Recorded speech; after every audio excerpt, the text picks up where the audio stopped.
कई लोग तो इन टॉपिक्स को बहुत ढीला ले लेते हैं कि हमें पता है, हम नहीं करेंगे इसको। लेकिन कम से कम ज्यादा एडवांस अगर आप स्टडी नहीं करते हो तो मोटा मोटा तो आपको पता होना चाहिए। क्योंकि कई बार मैंने देखा है कि बहुत सारे योगा टीचर शोल्डर को थाई बताते हैं, थाई को शोल्डर बताते हैं, टो को एंकल बताते हैं, एंकल को टो बताते हैं। ये छोटी छोटी गलतियां भी आप जैसे लोग करते हैं क्योंकि कभी ध्यान ही नहीं दिया इन चीजों के ऊपर।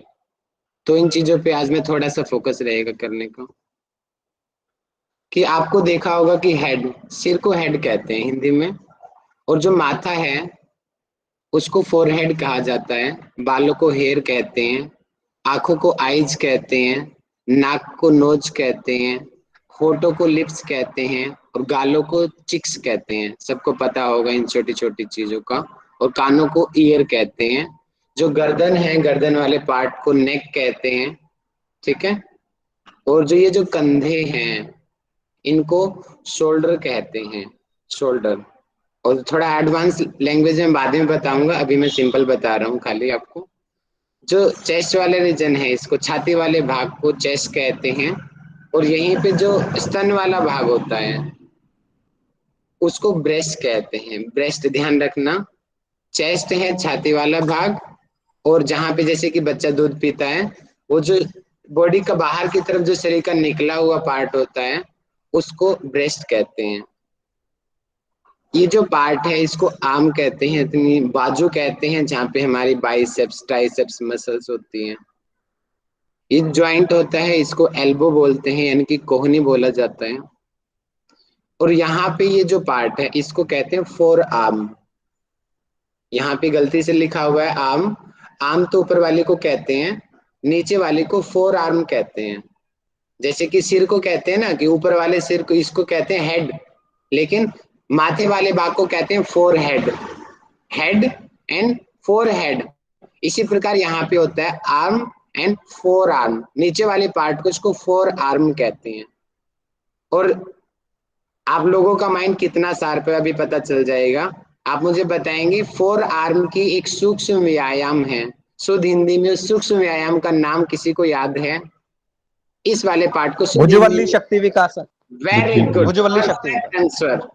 भुजबल्ली। देखो कितना सरल शब्द है लेकिन हम लोग कंफ्यूज हो जाते हैं। भुजबल्ली, इस वाले भाग को हिंदी में, शुद्ध हिंदी में भुजबल्ली कहते हैं।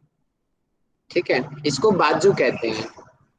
अब मेरे पिक्चर भी आप देखते रहना, क्योंकि बिना डेमोस्ट्रेशन के आप इस टॉपिक को नहीं समझ पाओगे। जहां पे आपको नीड पड़े ना, मेरी पिक्चर पे क्लिक कर लेना और मेरे मूवमेंट्स को भी आप नोटिस करते रहना। और अपने फोन को लैंडस्केप में रख लेना। कई लोग सीधा रखते हैं तो पिक्चर बहुत छोटी आएगी, तो लैंडस्केप में फोन रखें तो उससे ज्यादा बड़ी क्लैरिटी में आप पिक्चर को देख पाओगे। ठीक है। तो हथेली वाला भाग है, हथेली वाला जो आगे का भाग है उसको जल्दी मुझे बताओ शुद्ध हिंदी में इसको क्या कहते हैं? हथेली। हथेली। हथेली। और हथेली। हम योग की भाषा में इसको क्या कहते हैं? सूक्ष्म कर व्यायाम में यहाँ का कर कर कर कर तो पूरा हाथ को बोलते हैं। कर आगे, कर करतल करतल करतल करतल करतल। करतल। इस वाले भाग को कहते हैं करतल। करतल एक्सरसाइज की जाती है ना, करतल शक्ति विकास क्रिया, सूक्ष्म व्यायाम करते हैं हम, करतल शक्ति विकास क्रिया। ये हमारे हथेली वाले भाग की होती है आगे की। अब पीछे वाले भाग को क्या कहते हैं बताओ? पीछे वाले भाग कर पृष्ठ। कर पृष्ठ। वेरी गुड, कर पृष्ठ भाग कहते हैं। कर पृष्ठ मतलब कि हाथ के पीछे का भाग, कर पृष्ठ भाग, पार्श्व भाग है, पीछे का भाग, कर पृष्ठ भाग। यानी कि और सामान्य भाषा में आगे हम हथेली या पाम कहते हैं, और पीछे वाले का तो मुझे भी नहीं पता क्या कहते हैं इंग्लिश में। शायद कोई उस मेटाकार्पल्स बोलते हैं, थोड़ा एनाटॉमी में बोलते हैं तो मुझको। इसको डॉर्सल भी कहते हैं सर। हाँ हाँ, डोर्सल बोल देते हैं, दूर वाले भाग को डिस्टल कहते हैं। हाँ ठीक है, हाँ डोर्सल भी कहते हैं। सर ओके वाले पार्ट को डॉर्सल। कहते हैं। ओके, पीछे वाले भाग को डोर्सल कहते हैं। वो चाहे हाथ का हो या कमर का, वो सभी को डोर्सल ही कहते हैं। खाली यस सर। हाथ को डोर्सल नहीं कहते, सबको ही कहते हैं पीछे वाले को। उंगलियों को फिंगर कहते हैं। ठीक है। नाखून को नेल कहते हैं। और इसमें एक बड़ा कंफ्यूजन रहता है कि टो के नाम पे कंफ्यूजन रहता है, और पहली उंगली कौन सी होती है इसमें बड़ा कंफ्यूजन रहता है। तो अंगूठा जो होता है ना, उसको हम बोलते हैं थंब, कहते हैं थंब। अंगूठा थंब है, वो पैरों की उंगलियों में कंफ्यूजन रहता है, सॉरी ये मैंने ऊपर बता दिया। अंगूठा जो थंब है, और ये आगे उंगलियां हैं, चार उंगली। अंगूठे को सबसे पहली उंगली माना जाता है, पांच उंगली हम गिनते हैं ना, अंगूठा सबसे पहली उंगली होती है। उसके बाद में इंडेक्स फिंगर, यानी कि इंडेक्स को बोलते हैं तर्जनी उंगली, तर्जनी उंगली। उसके बाद में जो सबसे बड़ी उंगली होती है उसको बोलते हैं मध्यमा उंगली, और इंग्लिश में कहते हैं मिडल फिंगर, मिडल फिंगर। और उसके बाद में जो उंगली उठती नहीं है, जो हमारे अर्थ एलिमेंट को शो करती है, इसको कहते हैं अनामिका उंगली, अनामिका उंगली यानी कि रिंग फिंगर। और जो सबसे छोटी उंगली होती है इसको बोलते हैं कनिष्ठिका, छोटी उंगली, या फिर लिटिल फिंगर, या फिर हाँ लिटिल फिंगर ही कहते हैं इंग्लिश में तो उसको, ठीक है। तो ये हाथ का स्ट्रक्चर हो गया। अब इस वाले रीजन को स्टमक कहते हैं, सामान्य रूप से स्टमक कह देते हैं, लेकिन एक्चुअल में अगर हम बात करें तो इसको एब्डोमिनल कहते हैं, क्योंकि stomach is the name of organ, लेकिन सामान्य भाषा में हम स्टमक बोल देते हैं। लेकिन स्टमक क्या होता है आपको पता होगा, कि हमारी आहार नाल से जो खाना गिरता है, जो जेनुमा स्ट्रक्चर होता है, उसमें हाइड्रोक्लोरिक एसिड होता है, उसको स्टमक कहते हैं एक्चुअल में। लेकिन सरलता के लिए हम ऐसे ही नॉर्मल इसको भी स्टमक कहते हैं। एक्चुअल वर्ड यहाँ के लिए यूज किया जाता है एब्डोमिनल या एब्डोमिनल कैविटी। एब्डोमिनल रीजन जो यूज किया जाता है, बोलते हैं ना कि जब हम बोलते हैं कि हमें करवाना है कि भुजंगासन करवाना है, हम क्या कहेंगे, lie down on your abdominal, कि पेट के बल लेट जाओ, कि यानी कि पेट नीचे आना चाहिए। और सीधा शवासन में लिटाते तो बोलते हैं कि lie down on your back, कि कमर के बल सीधा लेट जाओ। तो इन वर्ड्स को हम अपनी क्लासेस में इस तरीके से यूज करते हैं, मेडिकल वर्ड्स को। ये वाला पार्ट है, इसको थाई कहते हैं, हिंदी में इसको जंघा कहते हैं, जंघा है, जंघा शक्ति विकास क्रिया यहाँ के लिए की जाती है। और एक ध्यान रखेंगे, स्टमक के नीचे वाला जो रीजन है, जिसमें हमारा कुछ पार्ट लार्ज इंटेस्टाइन का आता है, इसमें रेक्टम आता है, और यूरिनरी ब्लैडर आता है इसके अंदर, इसको पेल्विक रीजन कहते हैं, पेल्विक रीजन।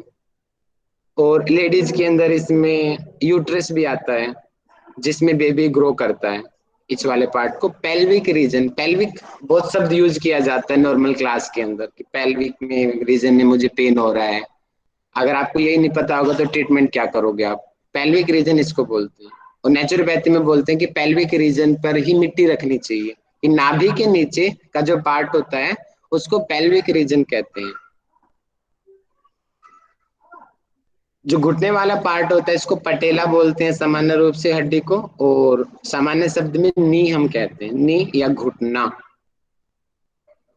और जो नीचे वाला पार्ट है, आगे तो ये बोन होती है टाइट वाली, और जो पीछे वाला जो पार्ट है इसको बोलते हैं काफ मसल, यानी कि पिंडली बोलते हैं शुद्ध हिंदी में, पिंडली।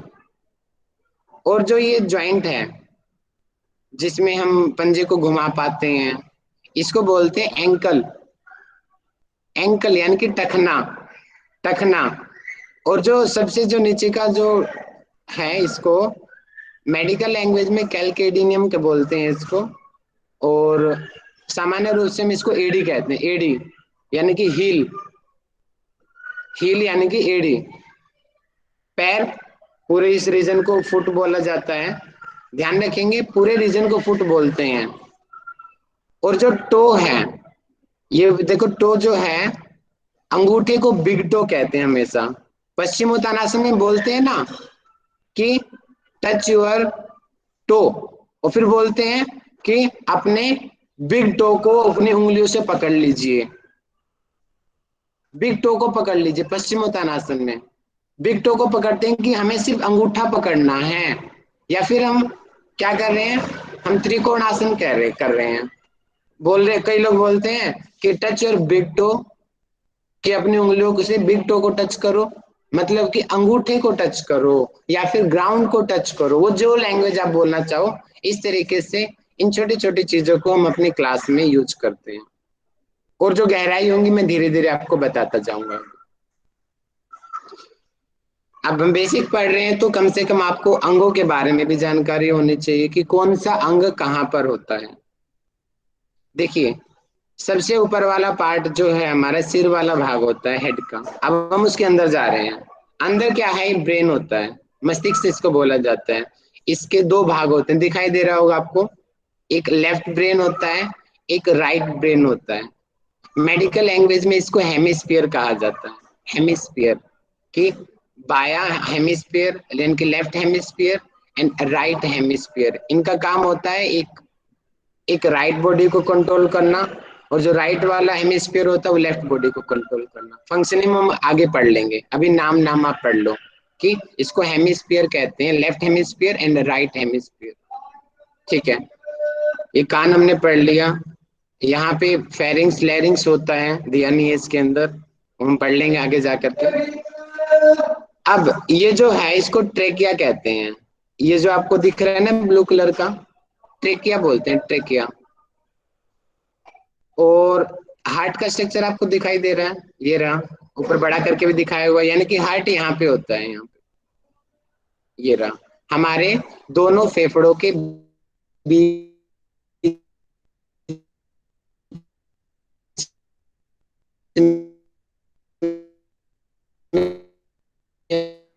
भैया वॉइस कट रही है आपकी। सर वॉइस ब्रेक हो रही है।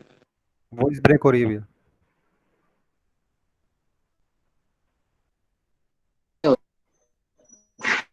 करता हूँ।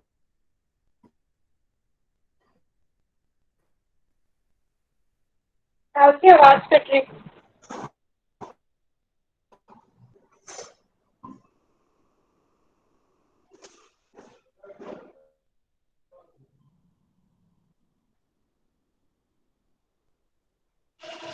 हेलो, अभी सुन पा रहे हो आप लोग? जी सर। जी सर।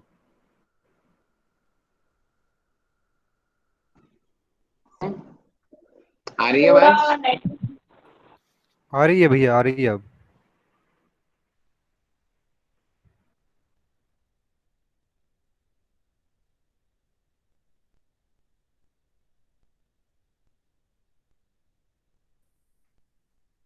अभी बता दीजिए, सुन पा रहे हो सभी अच्छे से? जी भैया आ रही है यस बस। सर, अभी क्लियर है। सुन पा रहे हैं राहुल जी? ओके, थैंक अब यू जी, क्लियर है। Thank you so much. देखिए, अब हम ऑर्गन को थोड़ा थोड़ा स्टडी कर रहे हैं कि इसको बोलते हैं हृदय बोलते हैं, और जो दो हमारे दो फेफड़े होते हैं, यानी कि लंग्स यहाँ बड़ा करके दिखाया हुआ है कि right lung and left lung. Right lung बड़ा होता है, लेफ्ट लंग छोटा होता है, क्योंकि लेफ्ट साइड हमारा हार्ट होता है। अब यहाँ पे आप देखेंगे ये लीवर होता है। लीवर हमारे राइट लंग के जस्ट नीचे होता है, ध्यान रखना, राइट साइड जो होता है लीवर होता है, लीवर। और लीवर के नीचे अटैच होता है गोल ब्लैडर, जहाँ पे पथरी पाई जाती है। गोल ब्लैडर में जो पथरी होती है वो निकलती नहीं है, क्योंकि इसका रास्ता बहुत छोटा है, इसलिए इसको रिमूव ही कर देते हैं उस टाइम पे। अब ये जो पार्ट है इस दिखाया गया बड़ा करके यहाँ पे दिखाया हुआ है, जे टाइप का जो स्ट्रक्चर होता है, इसको स्टमक कहते हैं, यानी कि अमाशय बोलते हैं इसको, अमाशय। ये जो आपको दिखाई दे रहा है इसको पेनक्रियाज कहते हैं, जहाँ पे इंसुलिन हार्मोन का निर्माण होता है और पेनक्रिएटिक जूस निकलता है, जो हमारे डाइजेशन में हेल्प होता है। और इंसुलिन जो हार्मोन है, इंसुलिन जो ग्लूकोज के मेटाबॉलिज्म में यूज होता है, और ग्लूकोज को कैसे सेल्स तक पहुंचाया जाता है उसके मीडिएटर का वर्क करता है। स्प्लीन यहाँ पे दिया नहीं है, मैं बता देता हूँ। स्टमक के जस्ट पीछे की तरफ यहाँ पे स्प्लीन होता है, स्प्लीन। स्प्लीन सुना होगा ना, तिल्ली, तिल्ली की बीमारी होती है, स्प्लीन। स्टमक के पीछे होती है स्प्लीन। ये जो किडनी यहाँ पे दिखाई गई है, ये आगे दिखाई गई है, लेकिन इनकी पोजीशन पीछे की तरफ होती है, कमर की तरफ। आगे की तरफ तो इंटेस्टाइन होती है हमारी, किडनी पीछे की तरफ होती है। यहाँ पे खाली ऐसे आगे दिखा दिया गया, लेकिन पीछे होती है। दो किडनी होती है हमारे शरीर में। स्टमक से नीचे यहाँ पे जुड़ी हुई होती है छोटी आंत। छोटी आंत जिसको हम कहते हैं स्मॉल इंटेस्टाइन, यहाँ पे दिया हुआ है रहा, इंटेस्टाइन एक में ही दिखा दिया, स्मॉल और लार्ज दोनों को मिला के दिखा दिया कि छोटी आंत के 3 भाग होते हैं, डोडिनम, जेजुनम, इलियम। और जो लार्ज इंटेस्टाइन होती है, लार्ज इंटेस्टाइन में अपेंडिक्स भी पाया जाता है यहाँ पे नीचे छोटा सा, जिसको एक्स्ट्रा ऑर्गन बोलते हैं, लेकिन वो हमारी इम्यूनिटी के लिए बहुत अच्छा होता है। लार्ज इंटेस्टाइन के भी कई पार्ट होते हैं कि ascending colon, transverse colon, descending colon, sigmoid colon. नीचे फिर रेक्टम होता है यहाँ पे नीचे, जिसमें सारा मल इकट्ठा होता है और नीचे एनएस के जरिए बाहर निकल जाता है। किडनी के साथ में यहाँ पे नलियां जुड़ी हुई होती है, मूत्र नलिका जिसको बोलते हैं, और आकर के यहाँ पे जो यूरिन होता है, क्योंकि किडनी का काम होता है खाना, खून की जो अशुद्धियों को दूर करना, यानी कि जो खून की जो अशुद्धियां होंगी वो यहाँ पे आकर के यूरिन के रूप में इकट्ठी हो जाएगी, यूरिन ब्लैडर के रूप, इसको यूरिन ब्लैडर कहते हैं। ब्लैडर यानी कि ब्लैडर सामान्य रूप से हम गुब्बारे के लिए शब्द यूज करते हैं कि ब्लैडर है, यानी कि कोई बैग है। तो यहाँ ये बैग की तरह होता है, क्योंकि इसमें इसका साइज बढ़ भी सकता है। यूरिन यहाँ पे 200 मिलीलीटर भी आ सकता है, 250, आधा लीटर भी हो सकता है। जब ज्यादा हम रोकते हैं तो 1-1 लीटर तक भी कई कुछ लोग रोक लेते हैं, लेकिन वो दिक्कत देता है। सामान्य रूप से 100 से 200 के बाद में हमें सेंसेशन होती है कि यूरिन के लिए हमें जाना चाहिए। तो इसकी अपनी अपनी क्षमता होती है। तो इसमें यूरिन स्टोर होता है, इसका नाम है urine bladder.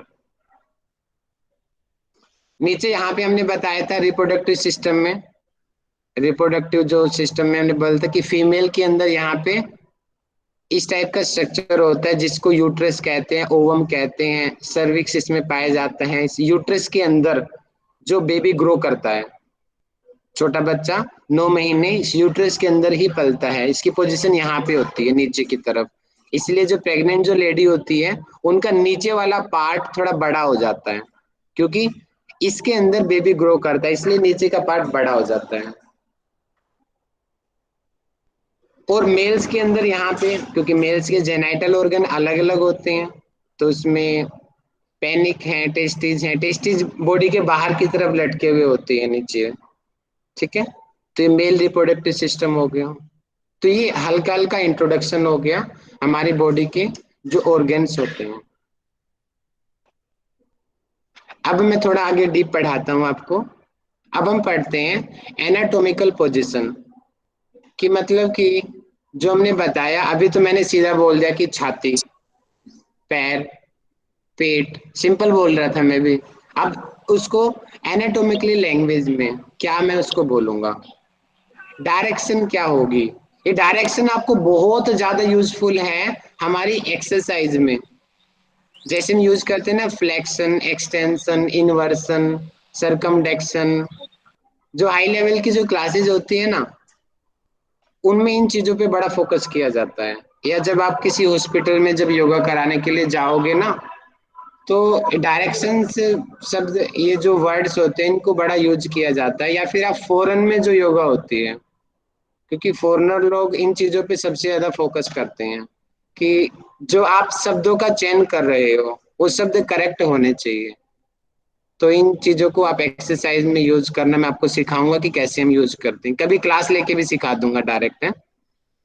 Body planes, planes यानी कि हमारे शरीर में 3 स्थितियां होती हैं, 3 स्थितियों से हम उसको देख सकते हैं। जैसे कि यहाँ पे ये 3rd नंबर पे दिखाया हुआ है, एक यहाँ पे भी दिया हुआ है। प्लेन में डायरेक्ट दिखा दूंगा कि सेजाइटल प्लेन होता है, ये रहा 3 प्लेन का दिखाया हुआ स्ट्रक्चर, ध्यान से देखिए। सेजाइटल प्लेन जो है, ये आदमी खड़ा है, इसको लेफ्ट राइट 2 पार्ट में बांट दिया। देखिए सेजाइटल को बीच में से लाइन गया ना, ये क्या बीच से लाइन, एक राइट बॉडी कट गया, एक लेफ्ट बॉडी कट गया। मतलब कि सेजाइटल प्लेन जो होता है हमारे शरीर को 2 भागों में डिवाइड करता है।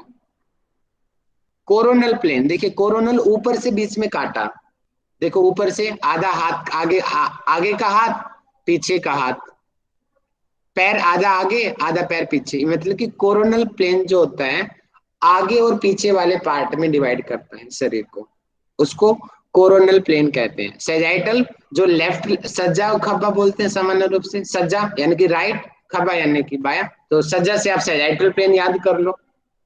कोरोनल, कोरोनल जो है आगे की तरफ और पीछे की तरफ 2 भागों में शरीर को डिवाइड किया जाता है। ट्रांसवर्स, ट्रांसवर्स का मतलब होता है ऊपर और नीचे। देखिए ये यानी कि ये जो प्लेट सी मतलब कुछ बॉडी शरीर ऊपर है, इसके ऊपर है, और कुछ शरीर इसके नीचे है। तो ट्रांसवर्स प्लेन क्या होता है, बॉडी को बीच में से काट देता है। ओके, अब टाइप्स ऑफ मूवमेंट्स, मूवमेंट्स होती है। रीजन्स ऑफ बॉडी, अलग अलग रीजन्स होते हैं, जैसे कि पेट में हमारे 9 भाग होते हैं, थाई के अलग रीजन्स होते हैं, चेस्ट के अलग रीजन होते हैं। उन सबको रीजन्स को पढ़ेंगे हम। जैसे कि अब सामान्य बोलते हैं कि हमारी इंटेस्टाइन कहाँ है, पेट तो भैया बहुत बड़ा है, पेट में कहाँ पर है, हम कहेंगे कि अम्बेलिकल रीजन में। अच्छा जी, तो इस तरीके से इन चीजों को यूज किया जाता है। अच्छा, आपको हर्निया हो गया, कहाँ हुआ, अम्बेलिकल में हुआ या नीचे वाले पार्ट में हुआ, कहाँ किस रीजन में हुआ, एग्जैक्ट पॉइंट क्या है। जब रिपोर्ट्स आपके सामने आएगी ना, फिर आप एग्जैक्ट बता दोगे कि हाँ रिपोर्ट में ये लिखा हुआ। रिपोर्ट्स भी पढ़नी आ जाएंगी अगर आप इन चीजों को समझ लोगे तो। जो डॉक्टर रिपोर्ट बना के देता है ना, एक्सरे रिपोर्ट, MRI रिपोर्ट, इन माइग्रेन की रिपोर्ट, जितने भी तरह की जो रिपोर्ट्स होती हैं, आप ये वाला टॉपिक जो आज मैं पढ़ा रहा हूँ ये समझ लो। आधे से ज्यादा आपको रिपोर्ट पढ़नी आ जाएगी।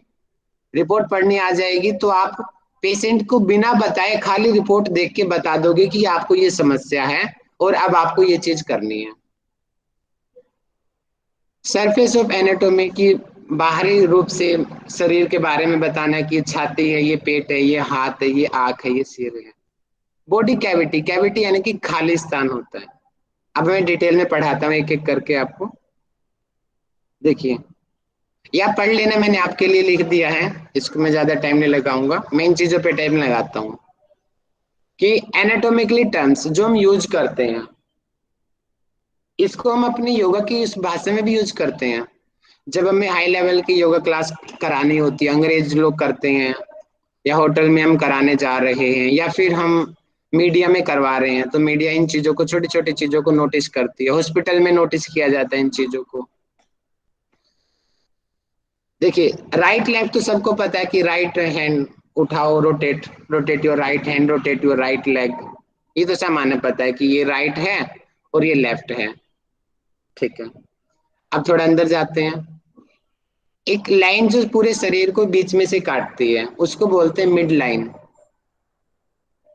जो शरीर को बीच में से काटती है उसको मिड लाइन कहते हैं।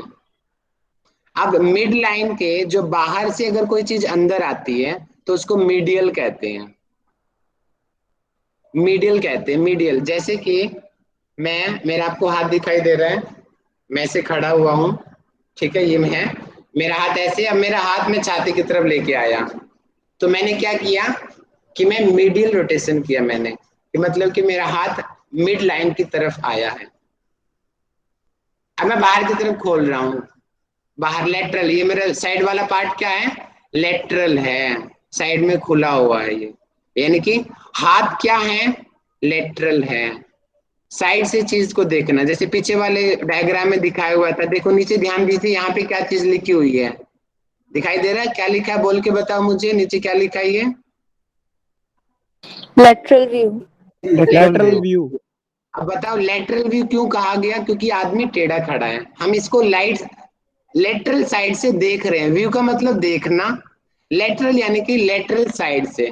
हम इसको देखो पिक्चर में साइड से दिखाई दे रहा है ना, इसको हम कहेंगे कि हम इसको लेटरल व्यू है, ये डायग्राम लेटरल व्यू है।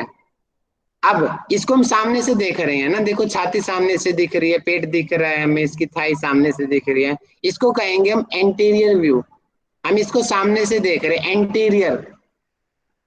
अगर इसी आदमी को मैं उल्टा कर दूं तो फिर उसको हम कहेंगे कि हम इसको देख रहे हैं पोस्टीरियर व्यू। देखिए, एंटीरियर जब हम इसको सामने से देखते हैं, ये पिक्चर तो लेटरल व्यू की दिखा रखी है, लेकिन मैं समझा रहा हूं, आप समझिए। एंटीरियर का मतलब सामने। सामने क्या है एंटीरियर, जैसे कि मेरी छाती है, मेरा पेट है ना, ब्रेस्ट है, नेवल है, ये कौन से रीजन में आएंगी, एंटीरियर रीजन में आएंगी। मेरी आंखें हैं, नाक है, मुंह है, ये सामने का रीजन है, इसको एंटीरियर पोर्शन कहते हैं, जो आगे की तरफ होता है। अब जो पीछे की तरफ होता है, जैसे कि पीछे का जो ऑक्सीपिटल रीजन है, पीछे का सर्वाइकल रीजन है, थोरेसिक रीजन है, लंबर रीजन है, सैक्रल रीजन है, स्पाइनल कॉर्ड है हमारी, पीछे के जो हिप्स हैं, ग्लूटस मसल्स हैं, पीछे की थाई है, पीछे का नी है, काफ मसल है, ये क्या आएगी? पोस्टीरियर रीजन के अंतर्गत आएगी, पीछे वाला पार्ट। इसी तरीके से आगे वाले को एंटीरियर कहते हैं, उसी प्रकार आगे के लिए वेंट्रल शब्द का यूज भी किया जाता है। जैसे अभी किसी भाई ने बताया था कि हथेली को, पीछे वाले भाग को क्या कहते हैं? डोर्सल कहते हैं। खाली हाथ के पीछे वाले भाग को डोर्सल नहीं कहते, पूरे शरीर का जो भी पीछे वाला भाग है सबको डोर्सल कहते हैं, डोर्सल पार्ट। और आगे वाला पार्ट वेंट्रल पार्ट। क्लियर? पीछे वाला पोस्टीरियर एंड डोर्सल, आगे वाला एंटीरियर एंड वेंट्रल। ठीक है, अब हम इसको पढ़ते हैं, सुपीरियर एंड इंफीरियर। सुपीरियर का मतलब होता है ऊपर, सुपर, सुपरमैन। इंफीरियर नीचे, मतलब कि सिर ऊपर है, सिर के मुकाबले छाती नीचे है। तुम कहेंगे कि छाती के मुकाबले सिर की पोजीशन क्या है? सुपीरियर है। और यहीं पे मैं बोलूं सिर के मुकाबले छाती क्या है? अब मैं बात करता हूं नाभि, ये रहा, ठीक है, ये हमारा पेट है। अब मुझे बताएंगे माइक खोल के कि पेट के मुकाबले छाती क्या है?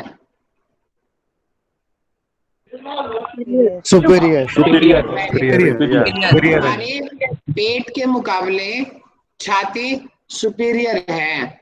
अब पेट के मुकाबले हमारा पेल्विक रीजन क्या है?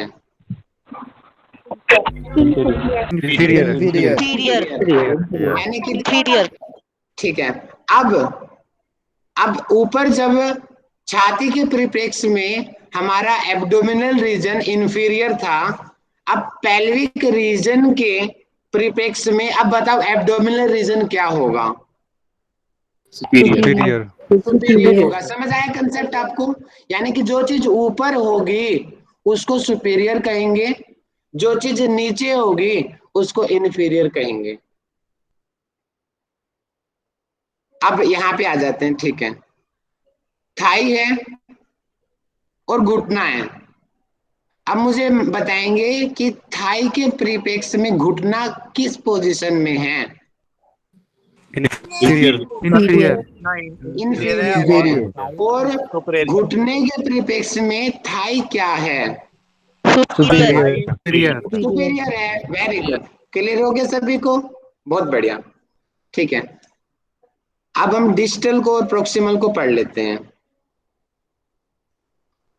ये मैं आपको उसमें पढ़ाऊंगा, रुको, आगे समझाऊंगा, अभी समझ नहीं आएगा। डिस्टल प्रोक्सिमल कंफ्यूज हो जाओगे खामखा।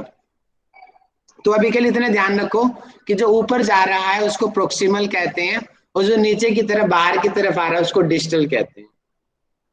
वैसे इसको एक्सियल और अपेंडिकुलर जब पढ़ेंगे तब आपको समझ आएगा ये। तो अभी आप पढ़ लीजिए, प्रोक्सिमल जो ऊपर की तरफ जा रहा है, हमारे सिर की तरफ जा रहा है, उसको प्रोक्सिमल कहते हैं। और जो हमारे नीचे की तरफ आ रहा है, या उंगलियों की तरफ आ रहा है, या पैरों की उंगलियों की तरफ आ रहा है, इसको डिस्टल कहते हैं। क्लियर? ओके, अब आप देखिए सेकंड वाले को, ये रहा डिस्टल, डिस्टल, डिस्टल दिख रहा है ना? डिस्टल, सर एक बार फिर बोलिएगा सर। डिस्टल। हो सकता है कि मेरा प्रोनाउंसिएशन थोड़ा गड़बड़ भी हो सकता है, उसके लिए मुझे पता है कि मेरी इंग्लिश वीक है। आप उच्चारण पे मत जाइए, आप मेरे कंसेप्ट पे जाइए, ठीक है? उच्चारण ऊपर नीचे हो जाएगा, मुझे पता है, मेरा होता है, लेकिन कंसेप्ट पे काम कीजिए। डिस्टल और प्रोक्सिमल, ओके। देखिए अभी यहाँ पे थोड़ा सा और खोल के दे दिया इस डायग्राम में कि सुपीरियर, यानी कि देखो एरो ऊपर की तरफ दिखाया गया है, उसको सुपीरियर कहते हैं। अब जस्ट देखो, सुपीरियर का जस्ट उल्टा इंफीरियर, नीचे वाले पार्ट को इंफीरियर कहते हैं। देखिए, बाहर से राइट लेफ्ट से अंदर की तरफ चीज आ रही है, उसको मीडियल कहते हैं। अंदर से बाहर की तरफ जा रही है चीजें, उसको लेटरल कहते हैं। ऊपर की तरफ जा रही है सिर की तरफ, उसको प्रोक्सिमल कहते हैं।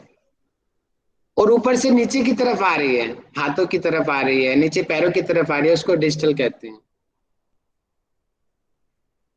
सुपरफिशियल मैंने बताया नहीं, सुपरफिशियल का मतलब होता है कि बाहर की तरफ, जैसे कि मेरी स्किन है, स्किन सबसे बाहर है तो इसको कहेंगे सुपरफिशियल। और अंदर के जो अंग है, ठीक है, चेस्ट की मेरी है, सुपरफिशियल है ये, छाती की बाहर की जो स्किन है। अब इसके अंदर के अंग क्या है, हार्ट है, यहाँ पे लंग्स है, इसोफेगस है, वो डीप है, या उसको विजरल भी कहते हैं। विजुअल यानी कि जो अंदर की तरफ छुपी हुई है चीज, और जो बाहर की तरफ है उसको सुपरफिशियल कहते हैं। सुपरफिशियल मतलब कि जो बाहर की तरफ है। ये शब्द बार बार यूज होंगे जब हम आगे पढ़ेंगे, इसलिए मैं स्टार्टिंग में ही बता रहा हूं आपको, नहीं तो फिर आगे कंफ्यूजन होगी टॉपिक पढ़ने में आपको, क्योंकि बेसिक बहुत जरूरी होता है। बिना बेसिक के टॉपिक कभी समझ नहीं आते, कोई भी टॉपिक क्यों ना हो। एंटीरियर, अगर मैं सर सीडी का देखूं, हेलो, डीप का एक बार और बता दीजिए, सुपरफिशियल अंदर एंड की डीप। तरफ, डीप यानी अंदर की तरफ जो है।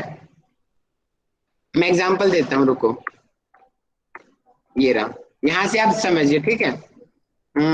ठीक है, अब मैं बात करता हूं हार्ट के मुकाबले, रुको रुको थोड़ा सा और बताता हूं। हाँ ये ठीक, ये एग्जांपल ठीक है। देखो, हार्ट पीछे की तरफ है ना, अब मैं बता रहा हूं कि हार्ट के मुकाबले, हार्ट और छाती ले लो, ठीक है, यानी कि रिब्स, रिब्स पता है ना सबको, पसलियां। अब आप मुझे बताएंगे पसलियां और हमारे हार्ट के बीच में क्या रिलेशन है, डायरेक्शन के, इसमें बताएंगे आप मुझे। रिब्स क्या है हार्ट के परिप्रेक्ष्य में? सुपरफिशियल। Very good. सुपरफिशियल का मतलब मैंने बताया था ना, जो बाहर की तरफ है उसको सुपरफिशियल कहते हैं। अब इसी में अगर मैं बात करूं, पसलियों के मुकाबले हार्ट क्या है? डीप। डीप। डीप है, वो अंदर की तरफ है ना, समझ पा रहे हो आप सभी? अंदर की तरफ जो चीज है वो डीप है, जो बाहर की तरफ है सुपरफिशियल है। अब देखो मेरे पिक्चर को, आप देखो, मैंने हाथ में ये हाइलाइटर लिया हुआ है, मैंने इसको मुट्ठी में बंद कर लिया। अब आप मुझे बताएंगे इसमें डीप क्या है? हाथ, highlighter. Highlighter. Highlighter, highlighter highlighter deep deep है है, और जो, जी, फिंगर्स सुपरफिशियल है। ये सुपरफिशियल है। समझ पाए आप सभी कंसेप्ट को? यानी कि जो अंदर जी छुपी सर। हुई है उसको विजुअल बोलते हैं, डीप कहते हैं, और जो बाहर है उसको सुपरफिशियल कहते हैं। क्लियर? ठीक है, आगे बढ़ते हैं। ये हमारे हो गए टर्म्स, हो गया, ठीक है। देखो, अब इसी चीज को थोड़ा और गहराई में यहाँ पे बताया गया। एंटीरियर मतलब कि towards the front of the body, जो आगे की तरफ है। For example, the kneecap is the an anterior side of leg. ध्यान दीजिए, घुटना बाहर की तरफ उठा हुआ होता है ना, ध्यान देंगे ना, घुटना बाकी पैर के मुकाबले बाहर की तरफ होता है, आगे की तरफ होता है ये, तो इसको कहेंगे एंटीरियर पार्ट में है। जब आप एक्सरे रिपोर्ट पढ़ेंगे या कोई भी रिपोर्ट पढ़ेंगे ना, वहां पे ये शब्द यूज किए जाते हैं, anterior, posterior, superficial, inferior, distal, proximal. Report आप देखना, मैं एक दो रिपोर्ट आपको प्रेजेंट करके दिखाऊंगा, आप देखना, फिर आपको रिपोर्ट पढ़नी आएगी कैसे रिपोर्ट को पढ़ा जाता है। पोस्टीरियर मतलब कि ठीक इसका उल्टा, एंटीरियर का जस्ट ऊपर पीछे की तरफ का भाग जो है, towards the back of the body. Example दिया कि the shoulder bladder, blades are posterior of the ribs. देखिए, रिब्स यानी कि पसलियों के मुकाबले कंधे के पीछे का जो भाग, यानी कि जिसको हम वो बोलते हैं स्कैपुला बोन बोलते हैं, पीछे वाले पार्ट को स्कैपुला बोन होती है। तो ये क्या है, पोस्टीरियर है उसके मुकाबले, पीछे की तरफ है वो। अब सुपेरियर यानी कि ऊपर की तरफ, जो ऊपर है, टूवर्ड्स द हेड या फिर अबोव है जो, जैसे कि the heart is superior to the stomach. Diagram में पता है ना हार्ट का, देखिए ये स्टमक है और ये हार्ट है, हार्ट ऊपर हुआ ना और स्टमक नीचे हुआ, तो स्टमक के परिप्रेक्ष्य में हार्ट क्या हुआ, सुपीरियर, सुपीरियर। और स्टमक के परिप्रेक्ष्य में हार्ट के परिप्रेक्ष्य में स्टमक क्या हुआ, इंफीरियर। ओके, तो इंफीरियर हो गया। मीडियल यानी कि जो बीच की तरफ है, टूवर्ड्स द मिड लाइन, दिखाया हुआ है ना मिड लाइन, बीच की तरफ जो आ रहे हैं और बाहर की तरफ जा रहे हैं, लेटरल, जैसे कि the thumb is on the lateral side of the hand, कि जो अंगूठा है हमारा वो बाहर की तरफ है, तो उसको हम कहते हैं कि वो लेटरल साइड मूव किया हुआ है। एक्सरसाइज में हम कैसे यूज करते हैं कि अपने, जैसे कि हम त्रिकोण आसन करवा रहे हैं, त्रिकोण आसन में बोला कि हाथों को साइड में पहले खींचो 180 डिग्री पे, तो यहाँ पे हम क्या कहेंगे कि move your hands to lateral side of your body, कि लेटरल साइड बाहर की तरफ खोलो, ना कि मीडियल साइड अंदर की तरफ नहीं खोलना, बाहर की तरफ खोलना है। अब यहाँ पे हम कहेंगे कि put your hands on your chest या ऑन योर नेवल, अब कहेंगे कि move your part of your body, कि अंदर की तरफ हमें खींचना है। इस तरीके से मेडिकल वर्ड्स को हम यूज करते हैं। प्रोक्सिमल की क्लोजर टू द ट्रंक, या सामान्य रूप से आप याद करो प्रोक्सिमल यानी कि ऊपर की तरफ जा रहा है, ट्रंक बोलते हैं हमारे ट्रंक वाले भाग को, भुजंगासन में बोलते हैं ना कि ट्रंक को ऊपर उठाओ, है, put your body weights on your palms and up your trunk, look up side, कि ट्रंक यानी कि छाती वाले भाग को, ट्रंक यानी कि जो हमारी स्पाइनल कोड है, हमारा थोरेसिक रीजन है, हमारा हेड है, हमारा सर्वाइकल रीजन है, उसको ऊपर उठाओ, यानी कि ट्रंक की तरफ के जो होता है उसको प्रोक्सिमल कहते हैं। कि जैसे कि एग्जांपल दिया है कि the hip is proximal to the knee, ठीक है, जो सुपीरियर की तरह ही होता है, ये भी सुपीरियर इंफीरियर की तरह, सुपीरियर को आप प्रोक्सिमल की तरह समझ लीजिए और इंफीरियर को आप डिजिटल की तरह समझ लीजिए। सुपरफिशियल जो बाहर की तरफ है और डीप जो अंदर की तरफ है। क्लियर, डीप यानी कि इसको विजरल भी बोलते हैं काफी लोग, इसको विजरल है जो। ये 3 प्लेन मैंने आपको बताए। शरीर को 3 भागों में मेनली डिवाइड किया जाता है। जब हम बायोमैकेनिक्स पढ़ते हैं, मास्टर में कई जगह बायोमैकेनिक्स एमएससी में पढ़ाई जाती है, आप लोगों ने पढ़ी भी होगी जिन्होंने एमएससी किया हुआ है, या जो स्पोर्ट्स के फील्ड में अच्छी से स्टडी करते हैं, वहां पे इन चीजों को और ज्यादा पढ़ाया जाता है। तो देखिए 3 प्लेन होते हैं। प्लेन यानी कि बॉडी को बांटने वाली जो चीज है उसको प्लेन बोलते हैं। देखिए इसको, एक है ट्रांसवर्स प्लेन जो बॉडी को ऊपर और नीचे वाले भाग में डिवाइड कर दे, उसको ट्रांसवर्स प्लेन कहते हैं। अब जैसे कि कटी चक्रासन हम कर रहे हैं, कटी चक्रासन में हम क्या कहेंगे कि ट्रांसवर्स प्लेन का जो ऊपर वाला पार्ट है हमें सिर्फ उसको ट्विस्ट करेंगे, ट्रांसवर्स प्लेन यानी कि जो नाभि के नीचे वाले भाग को हम ट्विस्ट नहीं करेंगे। फ्रंटल या इसको कोरोनल प्लेन भी बोलते हैं, यानी कि जो हमारे राइट आगे और पीछे वाले पार्ट में डिवाइड कर दे, फ्रंट और बैक में जो डिवाइड कर दे, कि आगे एंटीरियर पोर्शन और पीछे पोस्टीरियर पोर्शन में जो डिवाइड कर दे उसको कोरोनल प्लेन या फिर फ्रंटल प्लेन कहते हैं। यहाँ पे फ्रंटल नाम दे दिया, बात वही है, कोरोनल भी आप इसको कह सकते हो, यहाँ पे लिखा हुआ था मैंने कोरोनल, कोरोनल या फ्रंटल दोनों शब्द एक ही हैं। सेजाइटल प्लेन जो राइट लेफ्ट में डिवाइड कर दे उसको सेजाइटल प्लेन कहते हैं। देखिए यहाँ पे अच्छे से खोल के बताया गया इन चीजों को कि कोरोनल प्लेन क्या है, divides body into anterior and posterior, आगे और पीछे वाले भाग में जो डिवाइड कर दे उसको कोरोनल प्लेन कहते हैं। सेजाइटल यानी कि जो राइट लेफ्ट में डिवाइड कर दे उसको सेजाइटल प्लेन कहते हैं। ट्रांसवर्स प्लेन जो क्या कहते हैं, ट्रांसफर ऊपर और नीचे, divides the body into superior and inferior portion, ऊपर और नीचे वाले पार्ट में जो डिवाइड कर दे उसको ट्रांसवर्स प्लेन कहते हैं। तो टाइम हो गया है, ज्यादा पढ़ाना मुझे लगता नहीं उचित रहेगा। ये बाकी मैं टॉपिक तो मैंने बहुत तैयार किया था आप लोगों के लिए, मैं कल पढ़ा दूंगा, ठीक है। अभी एकदम से ज्यादा समझ भी नहीं आएगा, एक मैं रिपोर्ट पढ़ा देता हूँ आपको, थोड़ा समझ आ जाएगा, थोड़ा रिपोर्ट आप देख लोगे तो जो चीज मैं पढ़ाना चाह रहा बता रहा था आपको मैंने।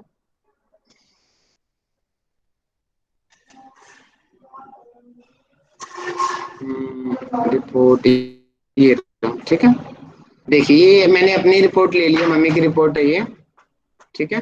तो इसमें देखो आप इन शब्द का यूज देखना, जो मैं भी बताना चाह रहा था आपको, कैसे डॉक्टर लोग इन चीजों को यूज करते हैं। अब इसमें देखिए डायग्नोसिस किस चीज का किया जा रहा है। डायग्नोसिस मतलब कि किस चीज के बारे में ये चीज की गई है कि सिम्टोमेटिक गोल स्टोन डिजीज, मतलब कि गोल ब्लैडर के अंदर पथरी हो गई है, उसको हमें इसमें बताया गया इस रिपोर्ट के अंदर। और इन्होंने सर्जरी किया था कि लेप्रोस्कोपिक कोलिक सिस्टोमी अंडर जनरल एनेस्थिया ओन, यानी कि मतलब कि लेप्रोस्कोपी इसमें क्या होता है कि मुंह के द्वारा चीजें डालते बिना सर्जरी के द्वारा ये चीजें की जाती हैं।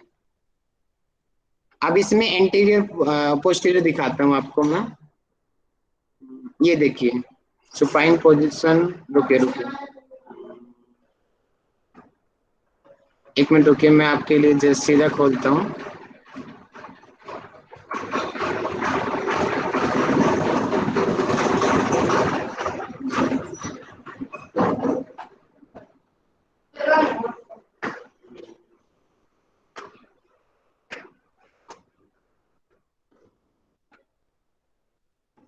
गया होना चाहिए यहाँ पे।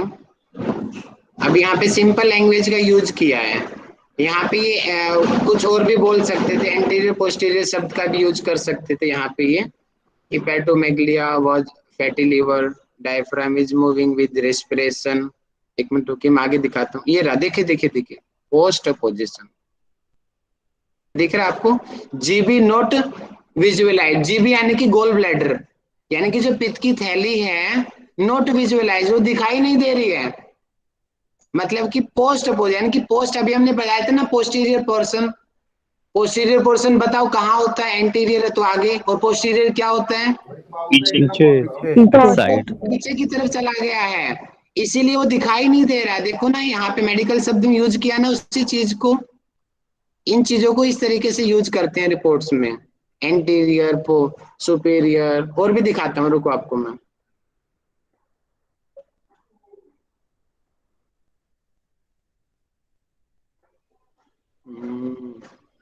डिफेक्टेड दरवाज, एक मिनट रुको, रुको दूसरी दिखाता हूँ रिपोर्ट, उसमें शायद ज्यादा क्लियर हो जाए।